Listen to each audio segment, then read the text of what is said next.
Okay, inshallah. Wa alaikum salam wa rahmatullahi wa barakatuhu. We're going to get started in a couple of seconds here. I got all the social platforms opened.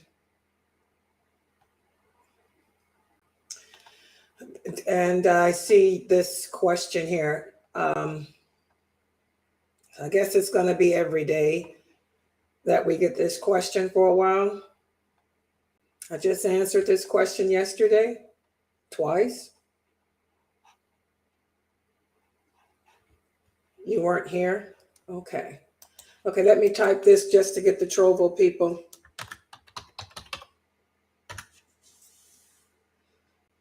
Okay, I can see you on Twitch, Trovo, DLive, Facebook, YouTube, LinkedIn, and Twitter. Instagram, I'm streaming there too. And also I'm streaming on Mixcloud. I'm also streaming on Rumble, and I'm also streaming on Odyssey. Okay, this is a question that I have before I begin my class. I just answered this question twice yesterday, but you know, we're going to get it until after this time of year ceases. In fact, let me see if I don't know if I have any students here, because my students are probably out celebrating Christmas. I'm just going to be honest. It happens. They have the same question you have, I'm pretty sure. Even though they come here and learn these lectures every day, people still, humans are ignorant. We're arrogant, put it that way. We're very arrogant. We're going to do what we want to do. But this is the question, guys. I want someone on, if anybody is here in my Zoom room, plus it'll let me know that if my sound is on in a Zoom, right? Because, I'm logged in. I'm now streaming a different software, and it's a different procedure, and it's going to take me probably a month to get used to it. I'm streaming from. Sounds good. Oh, okay. Yeah, that's for us, but I hope it does for them that's listening. I'm streaming from my software. I used to stream from Zoom. Now I'm streaming through the software. But here's my question. This question is the same question that I answered twice yesterday. One of the people here is asking, one of my new joiners here is asking, is it okay for us to participate in the holiday celebrations that our families are having? This is the person's question. Is it okay if we participate in the family gatherings, the holiday festivities, knowing that we don't believe in it, but is it okay for us to participate? Is there anyone who can answer and give me an answer based on Quran and Hadith, not an answer based on memorization or what you heard or what you feel? Anyone? No, you do not participate. You do not participate because when you're participating with them, in their minds, you are acting just like they are, and they accept it. So they figure that you're not living the truth that you say you want to live. They have captured you. You have done exactly what Allah tells us not to do. Don't associate with them in that manner because they will make you just like them. It's so easy to be just like them. So easy. Okay, and that's true. We don't participate. Would like to hear some Quran and Hadith in the answer, but it's true, we don't participate in those type of celebrations. But why is it? What is it that we are contradicting? What is it about our belief system that we are contradicting when we participate in any non-Muslim celebrations like this? We are associating. We're associating partners with Allah. No. I want y'all to think about what we've been discussing for the past year. This ain't about associating partners with Allah. We ain't associating no partners with Allah. What is it that you are violating by participating in these celebrations? What are we violating in regards to our belief system? It's a simple answer. This ain't association. What is it? No, we are running our allegiance to Allah. Okay, so don't use the word associate partners. No, I meant to. That's my apologies. I used the wrong word. Yeah. I want you. Wait a minute, hold on for a second. I want you to think while I explain to these other people. Let's type and you think. Get your words together. I want you guys. One of the things that happens is we use the wrong wording. We have to think and think hard before we answer. Wording, expression is everything. You don't say that I'm associating partners. No, I ain't. All I'm doing, like the person is saying, how is that associating partners? I'm going over to my family's house. All my family are gathering together to eat because of the holidays for them. This is their holidays. But I want to go just to hang out with my family and eat. I ain't associating no partner. I want y'all to choose the words. And I've been teaching this for the past year. All of you should be able to answer this intelligently and correctly without bad wording or anything. Okay, look at this person on Facebook. MashaAllah, this person is typing, we are contradicting our allegiance. That's what I'm saying. Look for the words.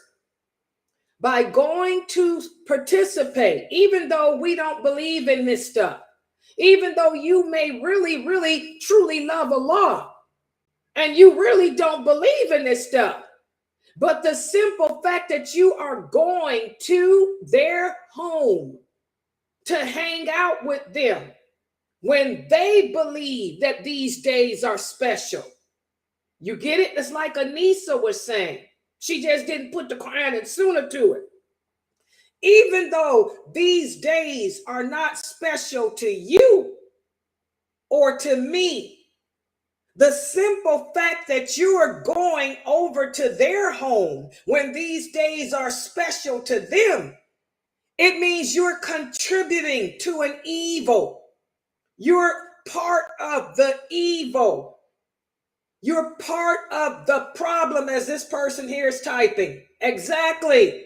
As Muslims, good job, Trovo. As Muslims, we enjoy the good. See the hadiths, Anissa, you got to remember to use. We forbid the evil. We cannot sit in the company, as this sister is typing here. We cannot sit in the company of people who do evil.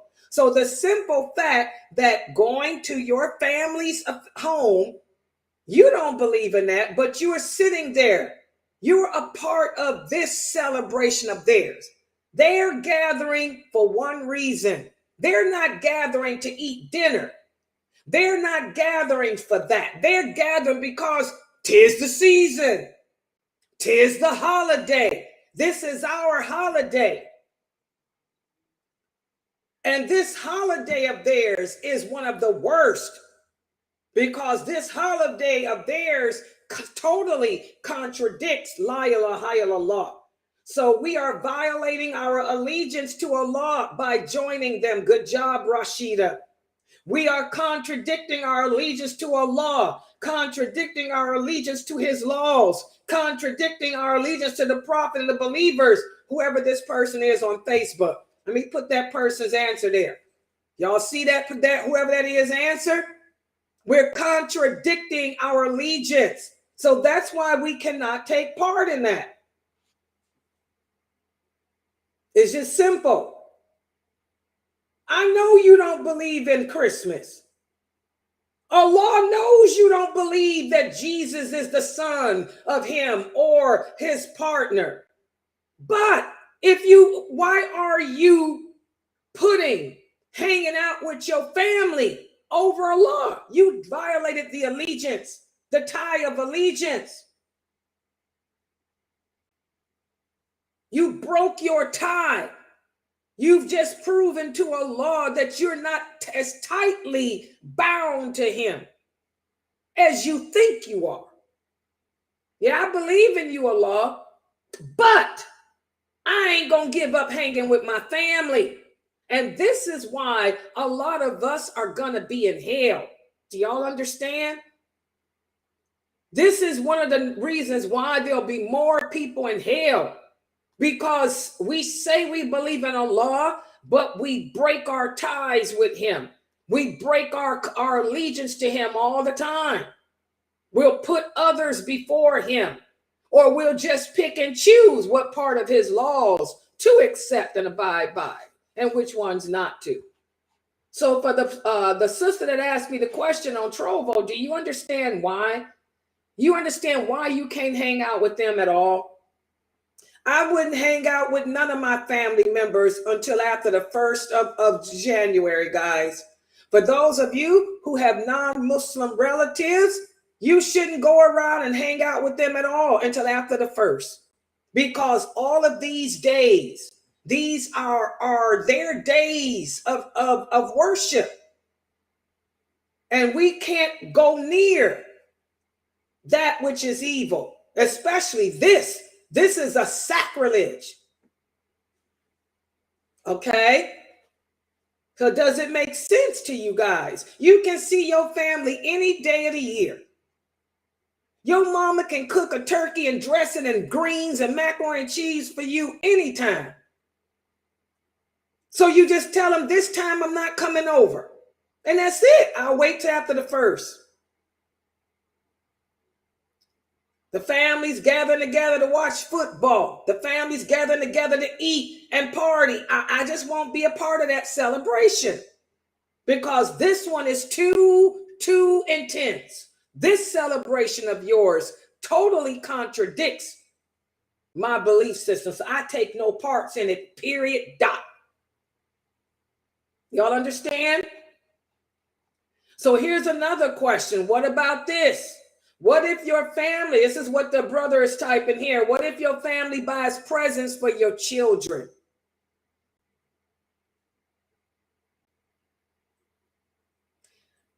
In this case, you're going to have to stand firm. You're going to have to stand firm. And you're going to have to tell them, any presents, any gifts that you have for my children, you cannot bring them to me during your days. Don't bring them to me during my days, your days of celebration, because these days, from the 21st day of Christmas, my true love sent to me. Y'all know there's a song or a poem for everything. On the 21st day of Christmas, Christmas got more than one day. So during these days of Christmas, you have to be firm and let your relatives know, don't bring nothing to me and my children during your days. Give them to me during Ramadan, or give them to me some other time. Give them to me at the end of January. Give them to me anytime but during your days of Christmas. Because again, I'm not going to reject your gift. I'm not telling you guys to not accept it. The Prophet Muhammad accepted gifts. But did he accept it on Christmas? I mean, come on. Or the days of Christmas? You wait till your day. You can give it to me before your Christmas days, or after them, but not during them, because again, I'm participating. I cannot take part in this. So whatever presents or gifts you want to give to my children, because that's your belief system, you give them to my children anytime other than the days of Christmas. And that's what happened during the time of the Prophet sallallahu alaihi wasallam. When the Muslims had migrated to Medina, okay, Asma, the daughter of Abu Bakr, her mother came to visit her, and her mother came bearing gifts. Asma refused to allow her in because because this is when the Muslims were fighting against the Quraysh. But when the prophet heard about it, he said, wait a minute, your mother is not actively engaged in fighting against us, so you can visit with her. She's not an enemy to us. And he told her, accept her gifts. Accept her gifts. Because she's bringing you gifts. You know, we don't turn down a gift. And it's not like this is a day of shirk or something with her. So, you know, if that hadith shows we can accept gifts from the non-Muslims as long and we can see those who are not fighting against us. But there's conditions to everything, because Allah says, do not take part. Stay away from that which is evil. Stay away from that which will lead to it too. So for these days of Christmas, don't accept nothing. You tell them, you know, if you want to give it to my kids, give it to me. You give it to me after Christmas is over. And after, or either before it. Even better if you did it during Ramadan. Y'all understand? That's how you handle that. This is why this class that I'm teaching is so important. Because we're speaking about how to live in a non-Muslim environment, how to live amongst the non-Muslims and still uphold our Muslim identity and still uphold our Islamic values. This is important. Unfortunately, a lot of Muslims succumb to their environment. There's a lot of you right now partying with your family, taking gifts from your family, when you should have told them to hold off on that. Give it to me after your days of Christmas is over. No, I can't come over.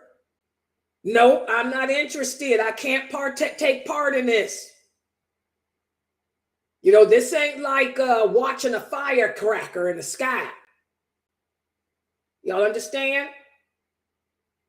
Any questions about that for the sister that asked that question? So, you know, just tell your family you're not coming over and participating, because on these days of Christmas, you can't, because these days of Christmas contradict your days of Allah. And your days of Allah is every day, not just once a year. So tell them no. Tell them to enjoy themselves, do whatever they do, but you know, you will be making dua that they end up learning the truth. Tell them that. And you can always pray for your living non-Muslim relatives. Pray for Allah to guide them to the truth. And you tell them that. May Allah guide y'all to the true belief system. Have fun, enjoy yourselves, but I can't partake in this. And my children are not partaking in it. And any gifts and presents you have for me, I ain't stupid. You think I'm gonna throw away $1,000 you want to give me? Oh no, but just don't give it to me till after your days of Christmas have ended. Is that clear?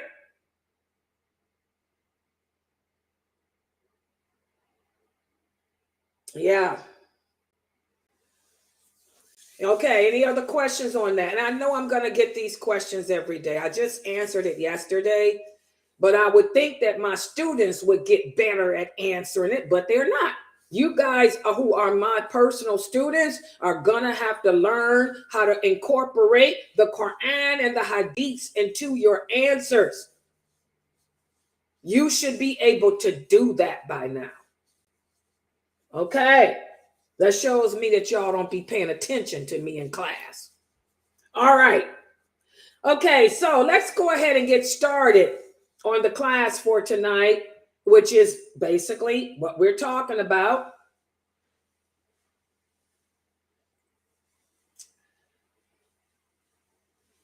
Do I need to? Okay, let me do that. Inna alhamdulillah wa salam ala wa rasulullah. Sister told me that she don't know if I did the starting. Okay, well, I did it again with that just in case. And she said, good explanation. She said she's going to use it too. Oh, by the way, guys, Sister Wafad lives in the Emirates. She said you should see how big a deal Christmas is over there. She said they partying. Here it is, a Muslim country, and they celebrating Christmas like it's 1999. She said she's going to use what I said to the Muslims, because the Muslims in the Emirates party like it ain't no tomorrow. She said you see jingle bells, you see Christmas trees, big fat Santas on sleds. She said it's ridiculous. And that's a so-called Muslim country. Okay. All right. This is what we've been speaking about for the past couple of weeks. How to maintain our Islamic identity. How to maintain our Islamic morality and principles, living in a non-Muslim environment. And this is all based on the book written by Sheikh Karim Abu Zaid. Yeah, he's Egyptian like me too. Probably from the same tribe. I know.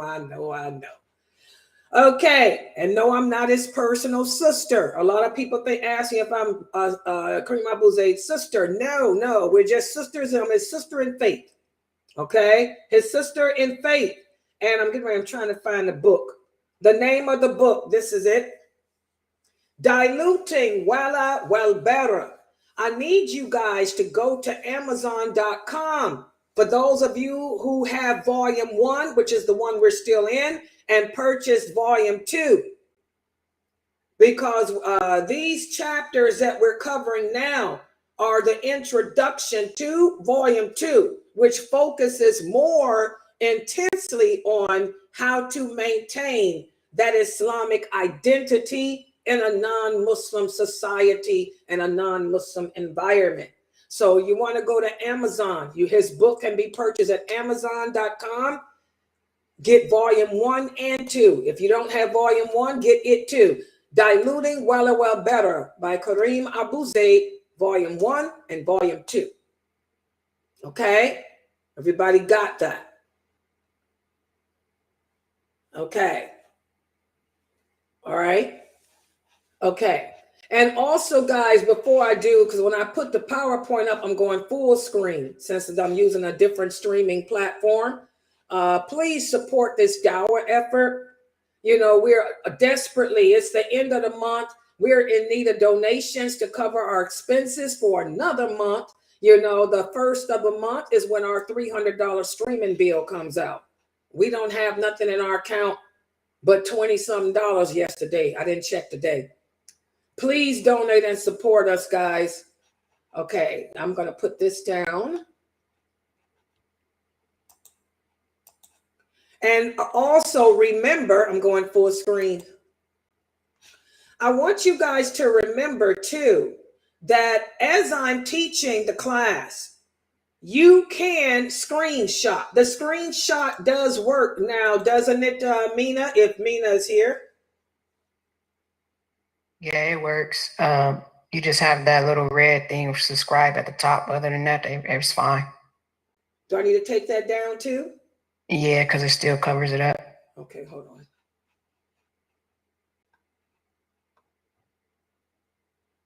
Let me figure out how to remove it.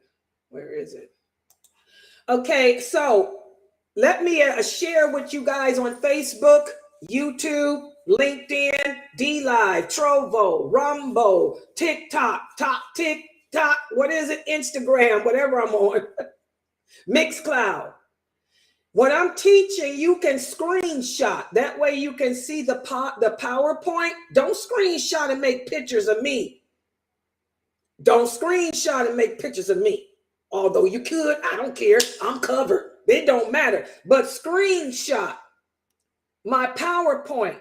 That's what my students do. So that way you will see the hadiths. Okay, so you can remember those hadiths. And everybody should know how to take a screenshot on their phone. It works on phone and computer, right, Mina? Yeah, on both. Okay, so you can screenshot using your phone or your iPad or your tablet or your computer, because I'm going full screen with this new platform I'm using. Okay, so let's get started. Let me set you guys up first in Zoom.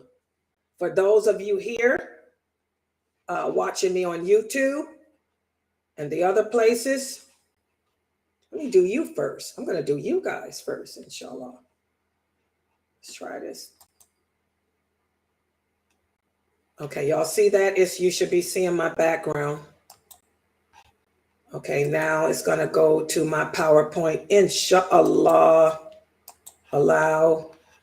Okay, and go here.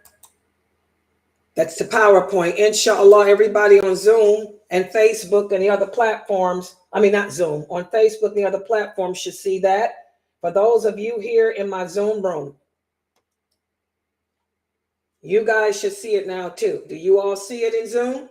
Yes, we see it. Okay, good. See, I worked on this last night. I got to take it slow. Take it slow, Layla, so I can continue to stream and work the cameras myself. I'm working 5 computers all by myself. And what am I supposed to do now? Now I'm supposed to go straight to PowerPoint. If I mess up, let me know. You guys still see the PowerPoint. Let me know if you don't. Get on that mic, Mina, if something happens, because this is new for me. Okay. I think it's working because I see my mouse moving on my cell phone. Yeah, it's working. I'm doing it, guys. I'm doing it. Uh-oh. I have anxiety, so y'all just bear with me. I get excited when I do something right. Okay. So here we are. Here it is, the PowerPoint full screen. And y'all can see how I got it full screen. Take a screenshot. So that way you can see what I'm, if you want to read it, the PowerPoint, screenshot it. This is session 77. Today we're going to speak about the third category or the third group of people who are deserving of partial allegiance and partial disassociation. But first, I'm going to continue with the categories we talked about yesterday, just to update you. Yesterday, we spoke of ways to disassociate ourselves from that which opposes our way of life, living in a non-Muslim environment. And we talked about, for example, this time of year, this is tis the season. How can we maintain our Muslim identity? How can we maintain our Islamic morality? Well, we have to refrain. And that's hard for many of you to do. But we must refrain from participating in their celebrations. Like we talked about before the class. You let your family know these are the 25 days of Christmas or whatever they call it. During these days, I'm not going to be hanging out with y'all. Don't give any gifts and presents to me and my children during these days either. Give them to us before your holidays or after, but not during. And don't expect me and the children to be over for dinner. Don't expect us to come over and watch the game. We don't have nothing to do.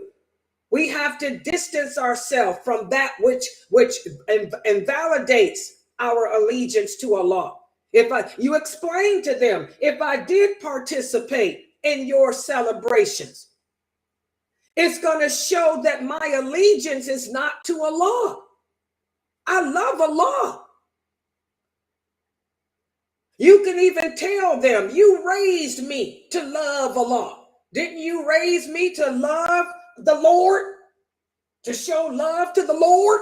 Well, I'm showing love to the Lord and my allegiance is to him. So I'm refraining from participating in your Christmas. I'm not going to participate in your Thanksgiving either, because your Thanksgiving totally contradicts my allegiance to Allah. I don't have allegiance to the colonists. I don't have allegiance to the pilgrims. I don't have allegiance to the Native Americans. My allegiance is only to Allah, to the Prophet Muhammad and those Muslims. Okay, so you don't participate. And this is very, very important. Valentine's Day, the same thing. I cannot participate. Don't give me a Valentine. Don't ask me to be your Valentine, because this holiday totally contradicts my Islamic morality. We don't believe in boyfriends and girlfriends.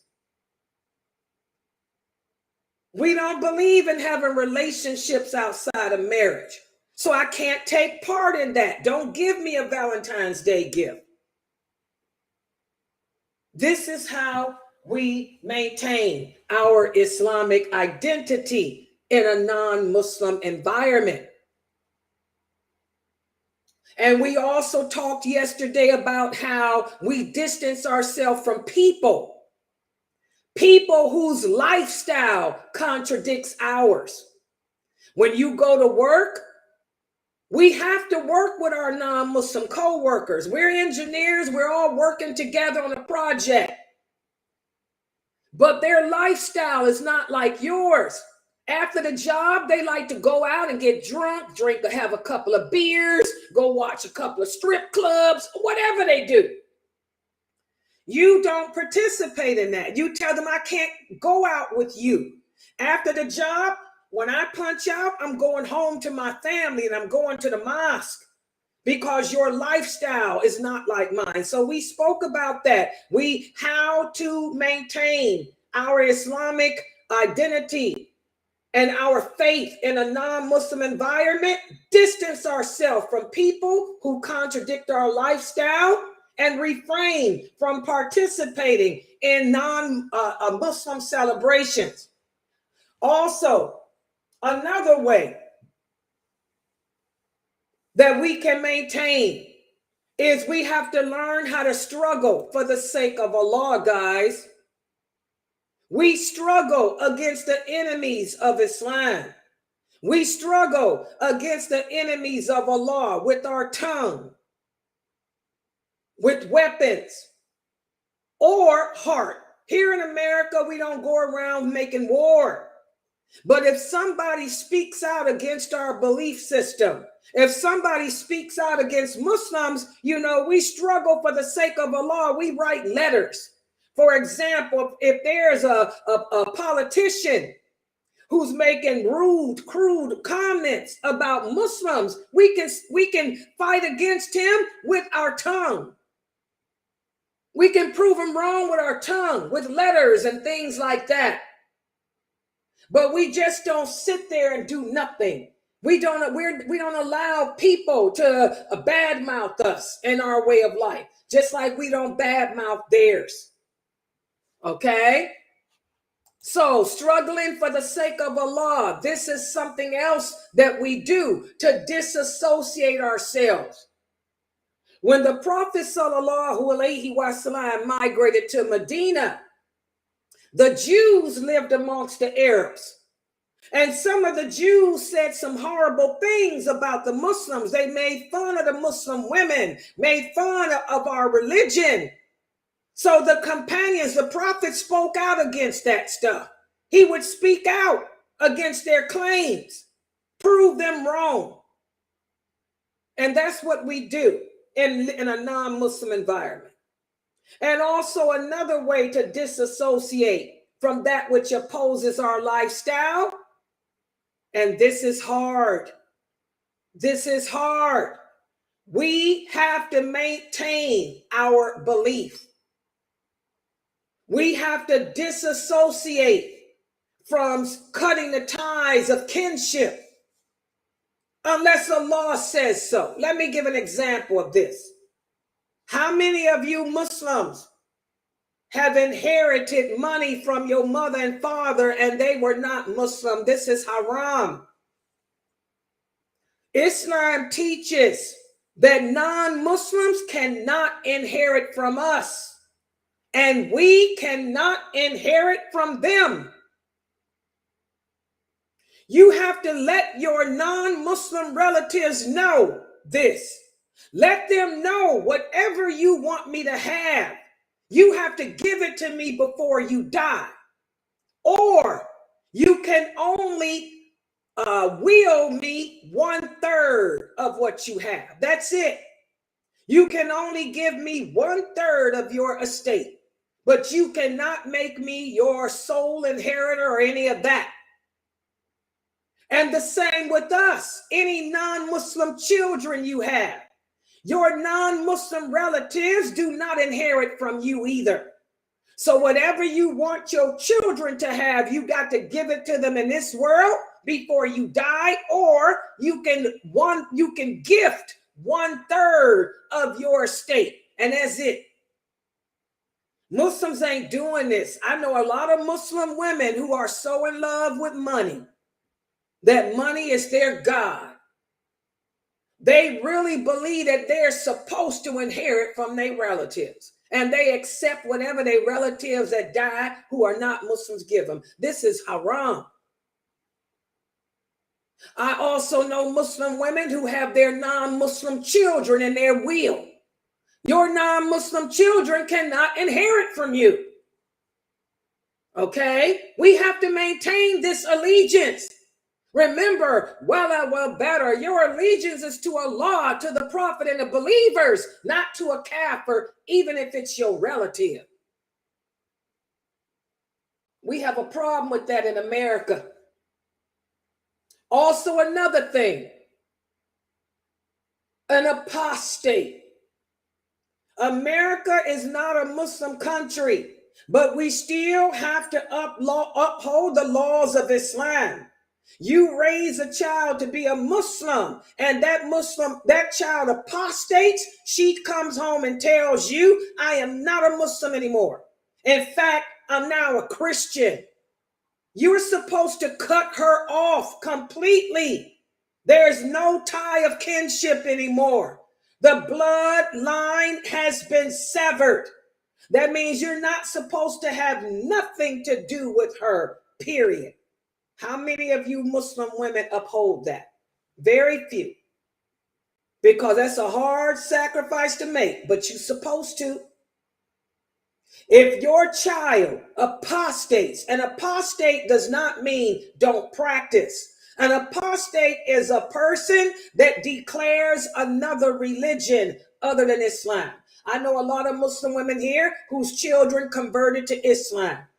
You're not supposed to have anything to do with that child anymore. She's done. It's as if that person died. But you still dealing with her, partying with her. Even got that apostate in your will. Astaghfirullah.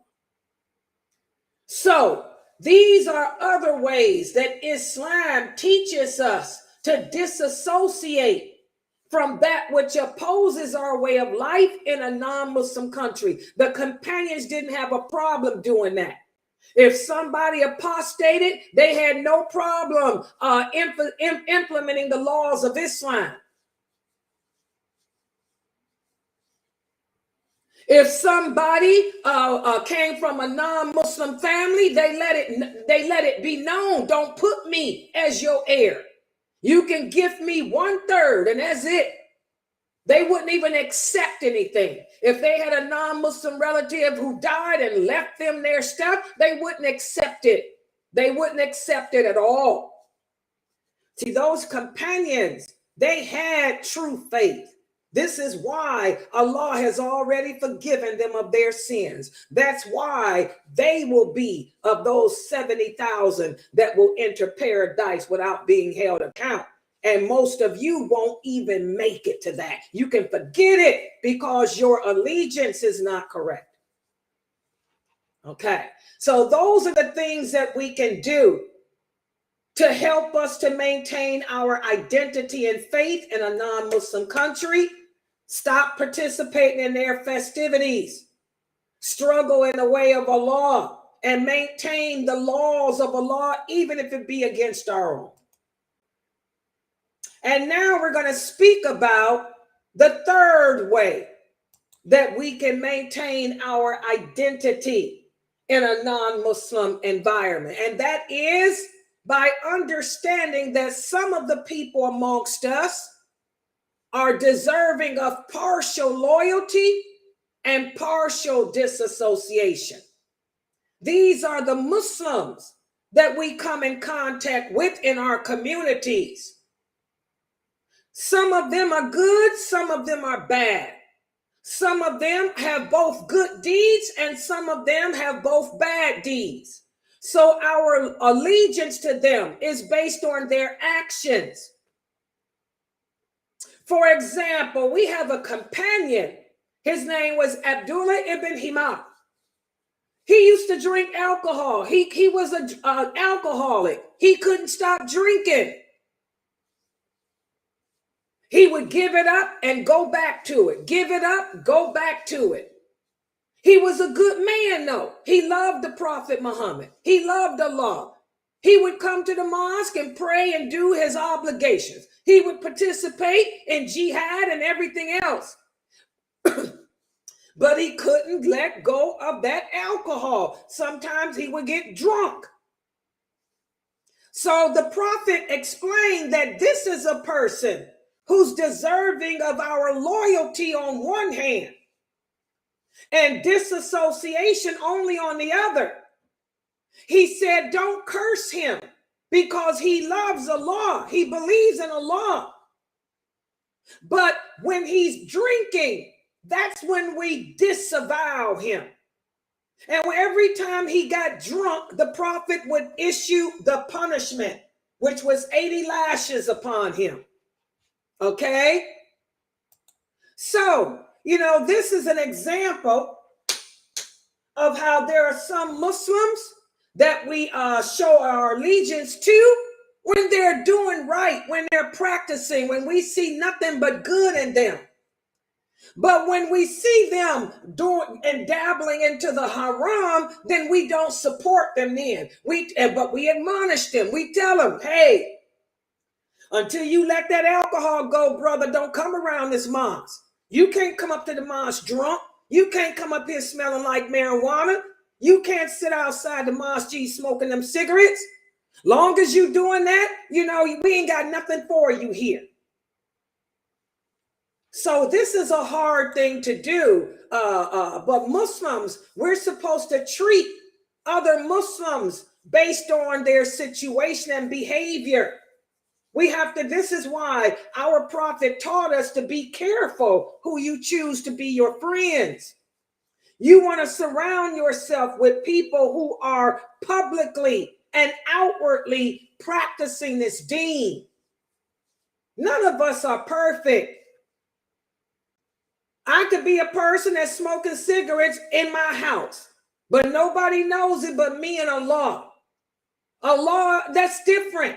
But to publicly disobey Allah, this is a person that has no fear at the time. And we got to be careful of this. So we have to look at people, judge them.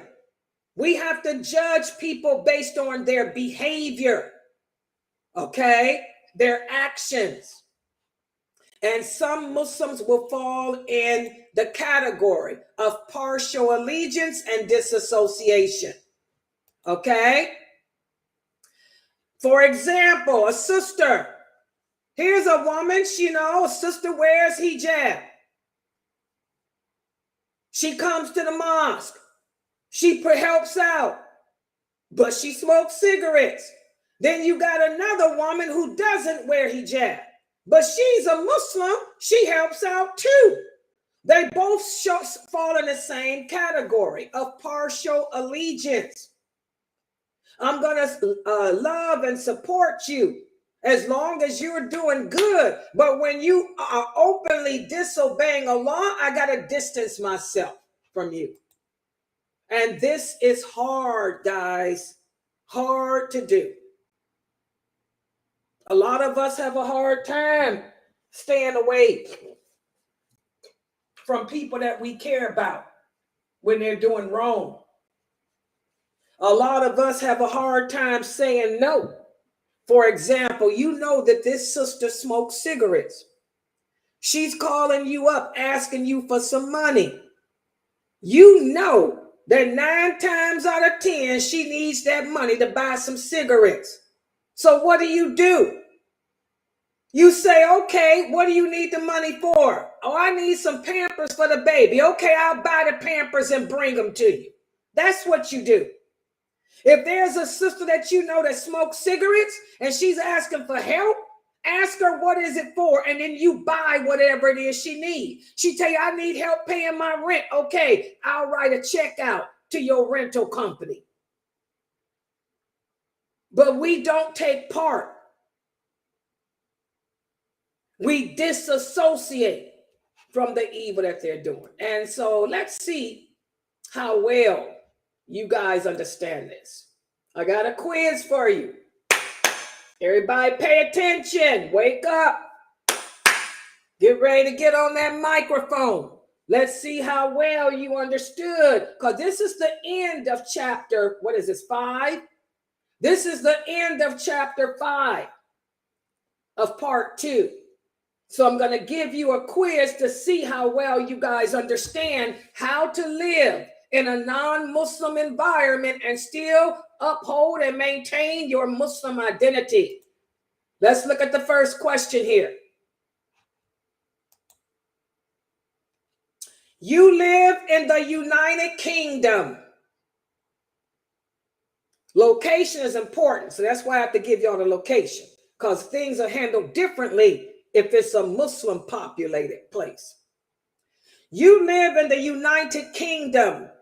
Your daughter comes home and announces that she is no longer a Muslim and has declared a new religion.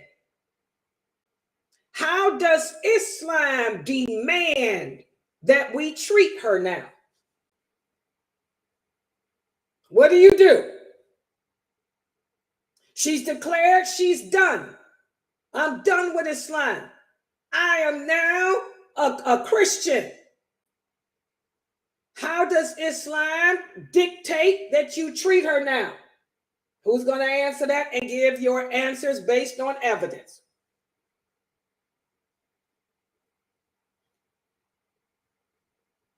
I don't have any students that know anything. She has been disavowed. I will no longer have anything to do with her. And in the Quran it says, "Should you be your way and to you be mine," and that's how I believe it. Do you guys agree with her? She said that because her daughter has declared a new religion, she's to be disavowed, disassociated with. To her be her way and to you be yours. We have nothing else to do with her. She's not deserving of no allegiance. She's not deserving of no loyalty. All she's deserving of is enmity. Do you guys agree with that answer? Yes or no? Yes. Yes. Anybody disagrees? MashaAllah, this is correct. This is a person that we disavow, guys. How many of you still got relationships with your apostate children? You better check your allegiance. You better check la ilaha illallah. Next question. What about this?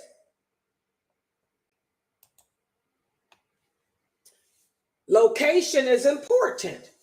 You live in America. A well-known journalist constantly writes articles demeaning the religion of Islam and the Muslims in general. What does Islam dictate that you do? Again, this is the location, because in a Muslim populated country, they can't do nothing. But you live in America. A well-known journalist constantly writes articles demeaning the religion of Islam and the Muslims in general. What does Islam dictate that you do?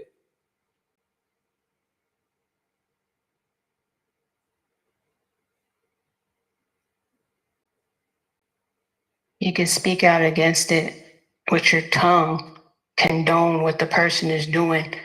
You can also speak out and hate it in your heart as well. But to me, I will actually condone what he's doing on any social platforms. I have to speak out against what he's doing. Okay, and how do you speak out on social platforms? I will speak out on social platforms by going live. Also, I can write letters. I can talk to the people and let whatever he's saying that we are that's going against it, I can speak out and give them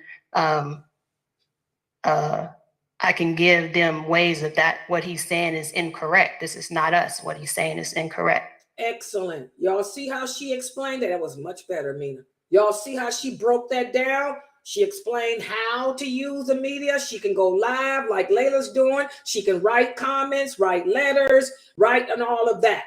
You know, as Muslims, this is America. We can't do it much physically to stop them, because people have the right to say what they want to say. America has the rights of freedom, freedom of speech, freedom of the press. But we can also use those freedoms to our advantage too, to speak out against him, to prove him wrong by using the social platforms. The same platforms that he's using, we can use too. And combat him that way. Prove him to be the idiot he is that way. Good job, Mina. What about this?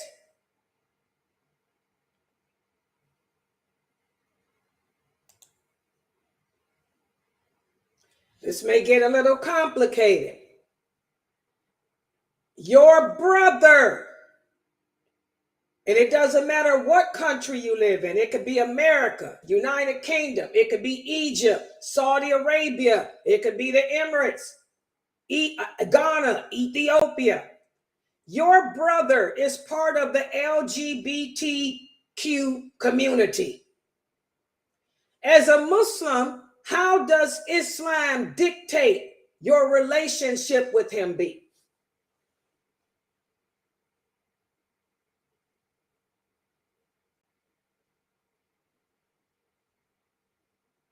Come on, guys. Your brother is part of the LGBTQ. That means he's homo. How does Islam dictate your relationship with him be? Go ahead. Come on, nobody know. Where's Geechee? Geechee, you got an answer for this one? I would say that you would disassociate yourself from him because he's going against what Allah say. And disassociate entails doing what? Not being involved with him, not inviting him to your home and having conversations with him or anything like that. You guys agree with her answer? Agree. Yes, agree. Exactly. That's what you do, guys. And this is hard because I'm going to just say it. Most people have at least one or two LGBTQTS people in their family. But if you got one of them people in your family, they're supposed to be boycotted, ousted. That means they can't come around you. You can't come around me or my children because this totally contradicts my belief system. This totally contradicts my way of life. This is setting a bad example for my children too. So I'm sorry. He may have been your brother, but he's done now. Your spiritual ties are stronger than your blood ties. He ain't my brother. He may be heavy, and because he's heavy, he ain't my brother. So he can't come around you no more. You're done. It's a done deal. What about this? Your co-workers drink, party, and even have sex out of marriage. How does Islam demand your relationship with them be? And as you guys can see, I tried to put questions that you guys can deal with. I tried to make the questions relate to real life because we find ourselves in these situations. Your co-workers, and I don't know why that screen froze like that. Your co-workers drink. Oh, but let me just take it down. Okay, hold on. Let me see if I can put it back. It's that, that might have been too much. Okay, here it is. I got it. Your co-workers drink, party, and even have sex out of marriage. How does Islam demand your relationship with them be? There it is. Now y'all can see it. We don't have no relationship with them. It's only strictly for the work-wise, because their lifestyle and everything that they're doing is contradicting us. So we just work with them and go home, be about our own way. You guys agree with her? We just work with them and go home. Okay. I agree. Exactly. Well, what about this? They have one of your coworkers is having a baby shower. And she invites you. She says, Layla, I really like working with you. I'm having a baby shower. Please come over. It's just all women, and we won't be drinking. We're not going to smoke or drink. We're going to respect you. Can you come over? What do you do in that case? That's kind of like a different situation that you can't really know what she's saying is true because she's having the shower. It doesn't mean that the other people that are coming there, they're not going to bring their little drinks in their, purses or whatever. So I would just send her a gift. I would just stay away from that. Because to me, that's a gray area. I would stay away from that. I'd send her a gift. Anybody else? Yeah, I agree. Just send her a gift. You don't have to go. Exactly. It's not even a gray area. She still is not a Muslim. Remember, I don't have allegiance to her. We're just co-workers. Her lifestyle is not like mine. Whether she stopped drinking for 2 hours and stopped having sex for 2 hours, it still doesn't change the fact that she's not of me and I am not of her. So you tell her, thank you for inviting me, but I will send you here. I'll give you a gift instead. Do y'all understand? So it's not about whether or not it's gray or purple. It's not about whether or not the person going to bring. The bottom line is it's about la ilaha illallah. She does not believe la ilaha illallah. She does not live la ilaha illallah. So she can be the nicest woman on earth. She can be a good Catholic. She can be a Christian and go to church every Sunday. She still doesn't profess the la ilaha illallah. So I'm not going to take part. We struggle against that. I'm against anything that opposes and anyone that opposes Islam. Y'all understand? So you shouldn't be participating in your extra work curricular activities, however you say it. You go to work with them. When it's time to go home, you punch out and keep it moving. We don't go to no gatherings outside of the job. That's how you maintain your identity. What about this?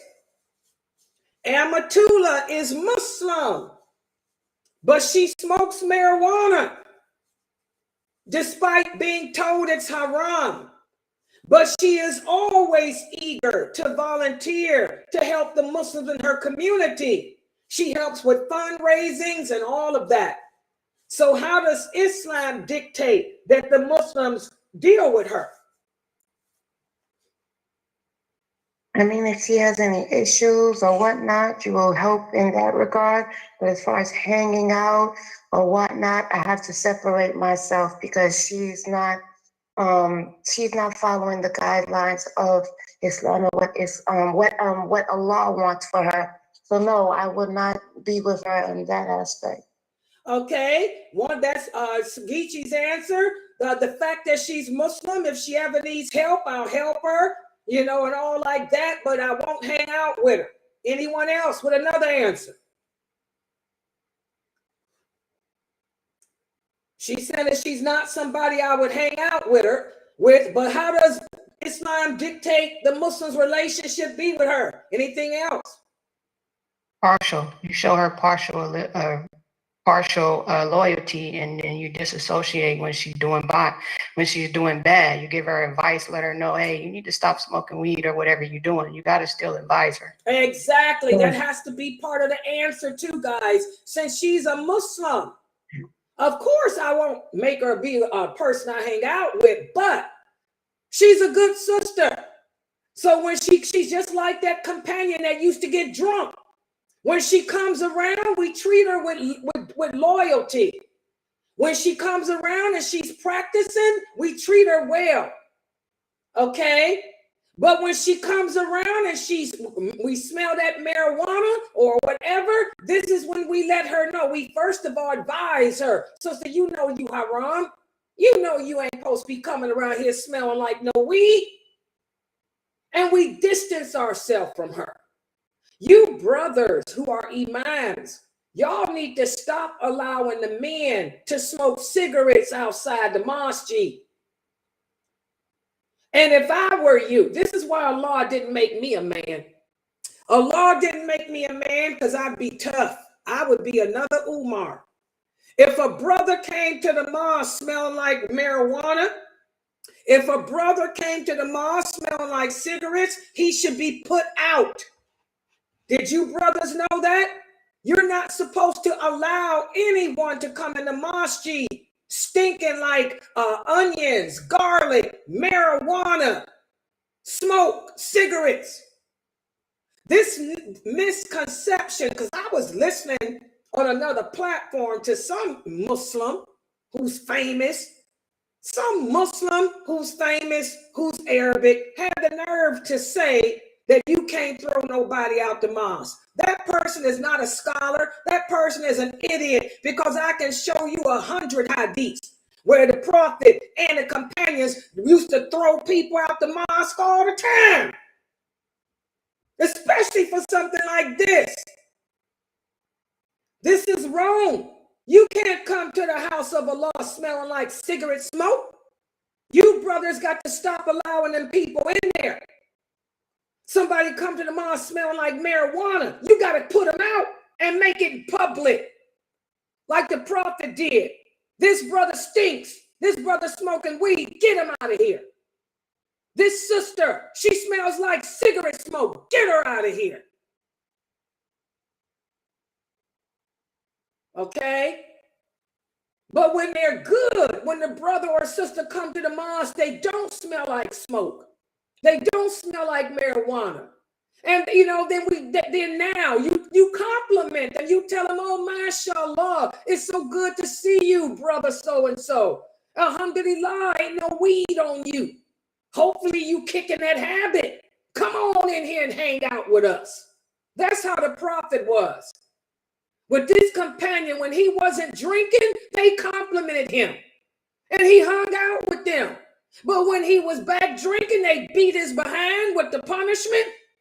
But the Prophet said, don't curse him, but let everybody know he's drunk again. Kick him out of here. He can't come in the mosque.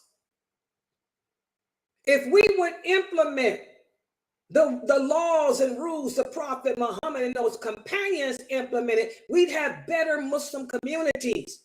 And we would be better Muslims. But like I tell y'all every day, these Muslims don't know the hadiths. That's the problem. They're memorizing the Quran, going to these Islamic schools, graduating, and they done memorized Arabic, but that don't mean nothing.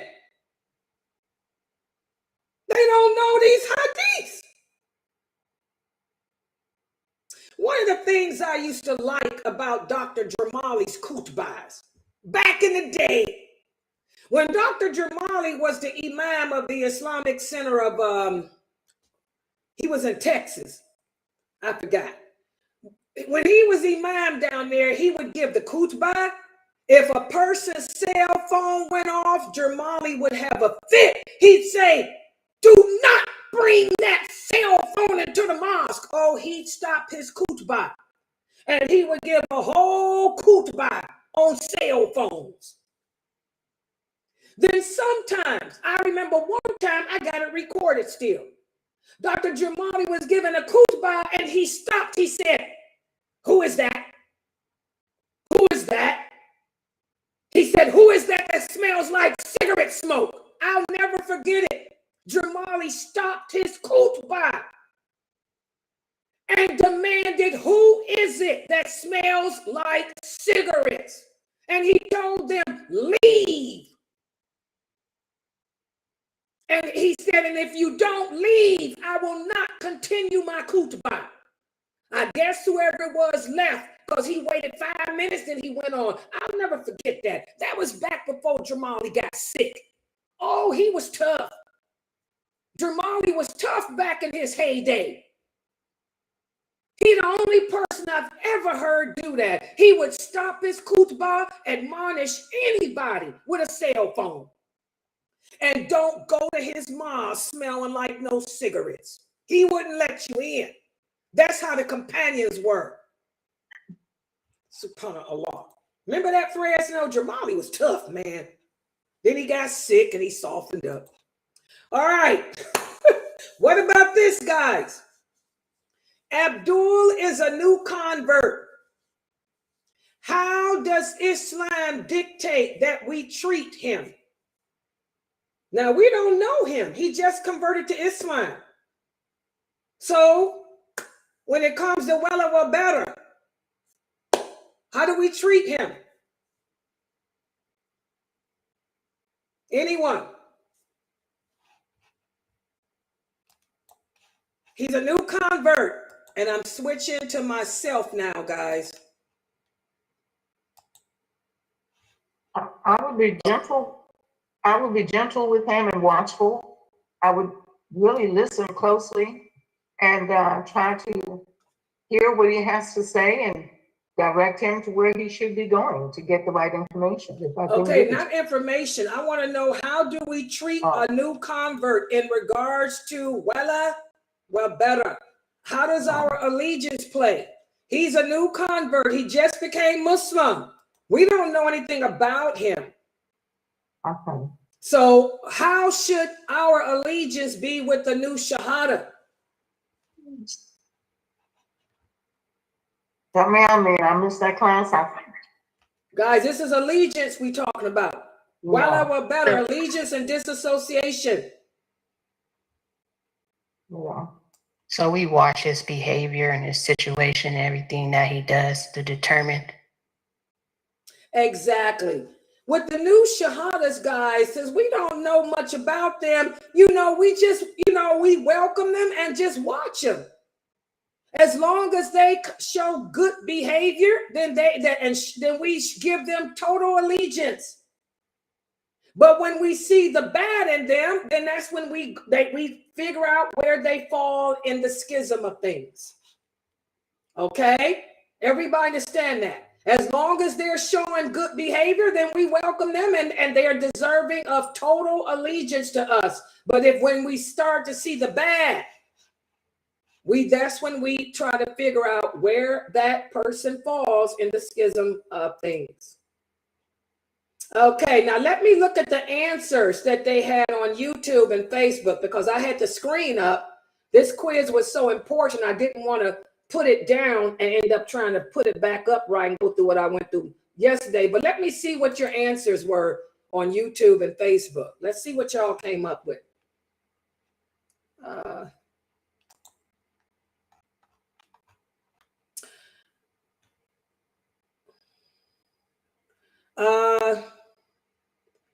Israel said, accept a third of inheritance after their death or before. Now, when we talked about that, a Muslim cannot inherit from a non-Muslim, period. If a non-Muslim dies, they cannot call you into the office and say, we left you everything. No, I can't inherit from her. Islam only allows us as Muslims to be able to gift of our estate 1/3 to anyone or anything we want. A man came to the prophet and said, "O prophet of Allah, I love you." The prophet said, "I love you too." He said, "When I die, I want to give everything I got to you." The prophet sallallahu alaihi wasallam said, "You can't do that." He said, "Your family is more deserving." He said, "Well, what if I give half of what I got to you and the other half?" He said, "No, your family is more deserving." And that's when the man said, "Well, can I leave 1/3?" The prophet said, "You can leave 1/3 of your estate to whoever or whatever you want." That's it. So that's the law. If you are a Muslim, in my will, I can leave 1/3 of my estate to the animals of America. If I'm a Muslim, I can leave 1/3 of my estate to the masjid. I can leave 1/3 of my state to Sunnah followers, but only 1/3. I can leave 1/3 of my estate to my cat.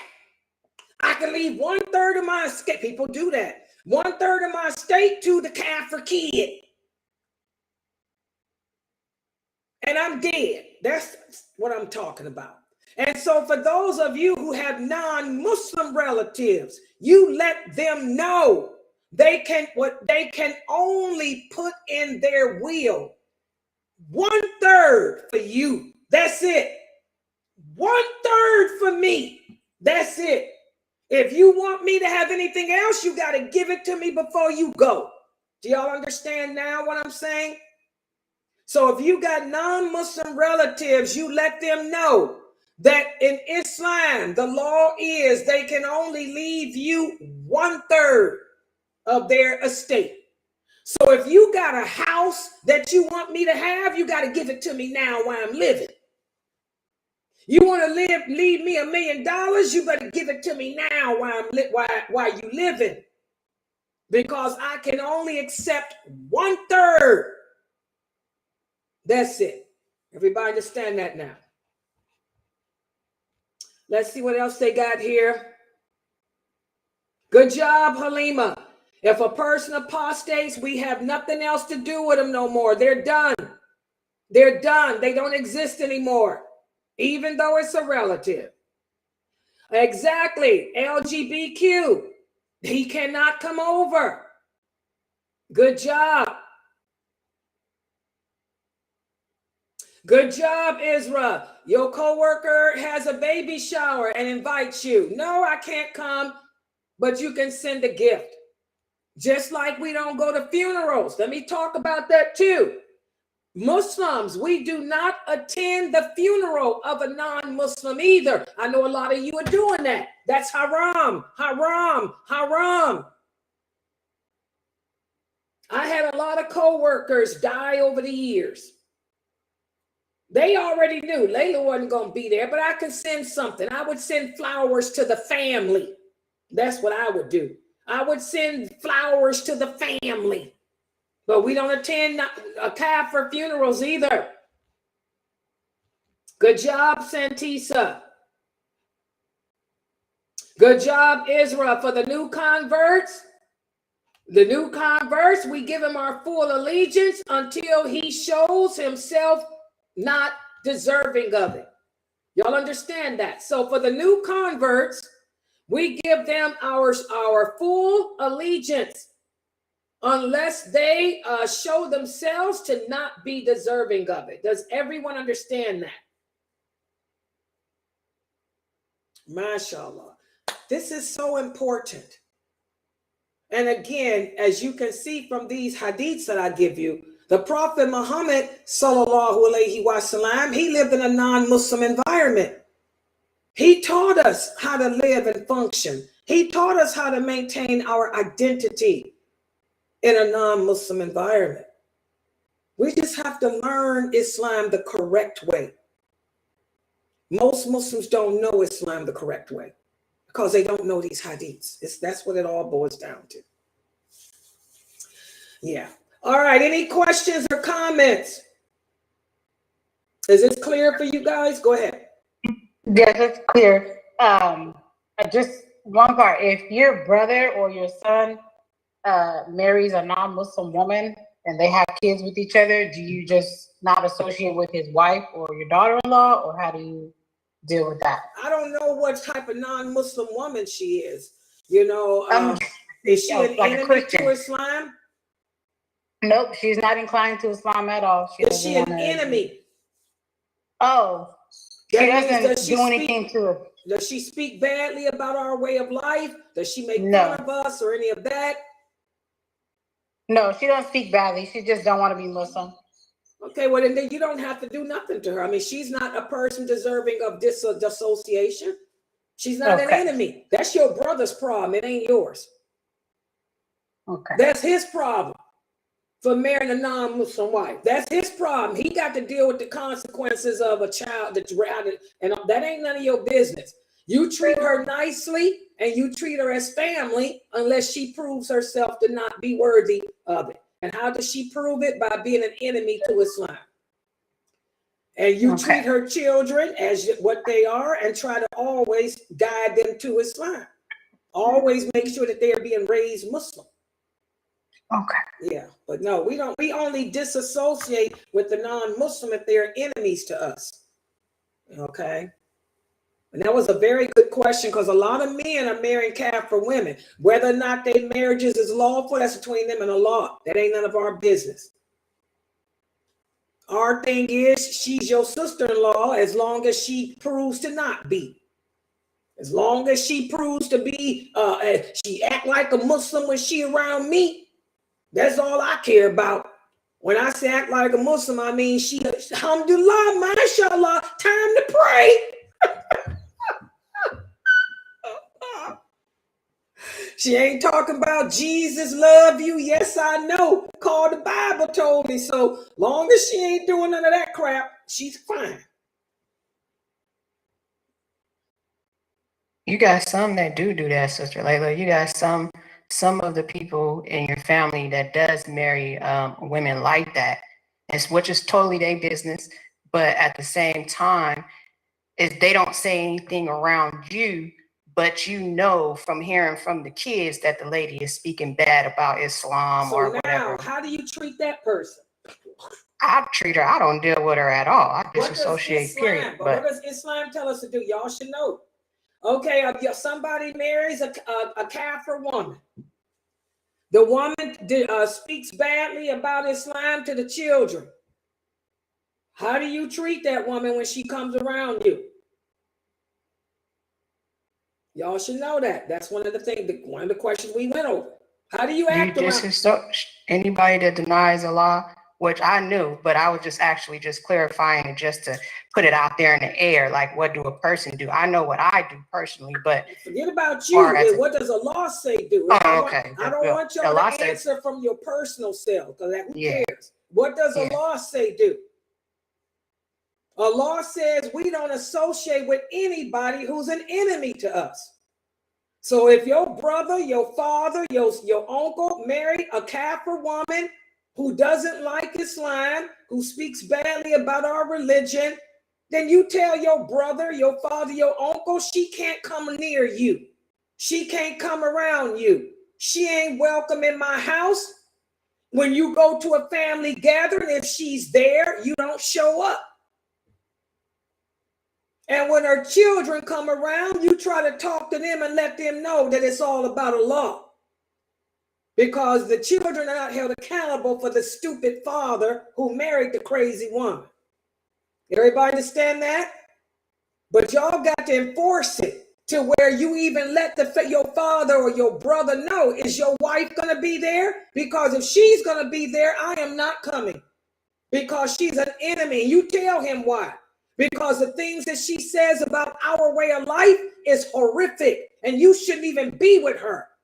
So you tell him, but since you choose to love her more than you do your own children, I ain't coming near you and your wife. Y'all got to let the man know.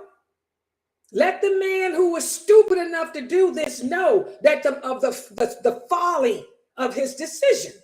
Because Islam is all about nasiha, advising too. And that's your family. Save your soul and your family. So you let your brother know, you want me to come over there? If your wife is there, you can forget it. And if I come over there and find her, I'm walking out the door. Because you made a stupid choice, bro. And your marriage ain't even lawful. Because you can't marry anyone who's an enemy to Islam. The Prophet told Ali he could not marry the daughter of Abu Jahl. He said, you cannot marry the daughter of the enemy of Allah and think she gonna be with my daughter. Are you crazy? Yeah, so we disassociate from the people like that. I would disassociate from the brother too. Tell him, I don't want to see you either. Just bring the kids over. That's what I would do. You disassociate from him too, because he's the one that committed the crime. So you tell him, I ain't dealing with you or your stupid wife, but you can bring the kids around. Maybe I can give them some dower, because they sure ain't getting it at home. Y'all see that? So both of them, he's not deserving of your allegiance, neither is she. Neither one. Yeah, you men got to think twice for y'all be laying up marrying these Kaffir women, because most of y'all's marriages are not legal. Yeah. Yeah, any other questions? Any other comments? Yeah, the 9 o'clock class tonight is the Hadith class. That'll be at 9 p.m. Eastern Standard Time, guys. Yeah, the Hadith class will be at 9 p.m. Eastern Standard Time. Yeah, any other questions? Okay, inshallah, I'm going to close out for now, and I'll log back in at 9. Subhanakallahumma wa bihamdika ashhadu an la ilaha illa anta astaghfiruka wa atubu